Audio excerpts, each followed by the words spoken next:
আমার জামাই নিয়ে আসছে। এইটা তোর জামাই? হুম। দেখতে তো আচ্ছা, যাই হোক, ঘটনা হচ্ছে কি, কথা শোনে না। আমি যা কই তার উল্টাটা করে। বাসা করতে তো পলাই গেছি।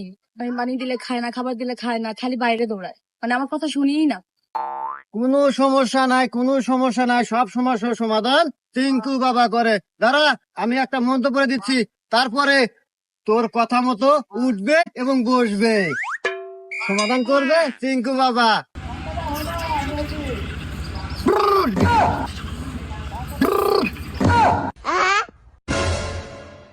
যা, সমাধান কমপ্লিট। এখন আমার কথায় উঠবে বসবে? হ্যাঁ, তুই ট্রাই করে দেখতে পারিস। এখনই ট্রাই করে দেখি। হ্যাঁ, বসো, উঠো। ও সাধু বাবা, কাজ করছে আপনার মন্ত্রে। আমি হ্যাঁ, ধন্য আপনার কাছে আইসা। এখন আমি আমার জামাই নিয়ে যাই। যাও, চলো, সুখে চলো। থাক, সুখে থাক।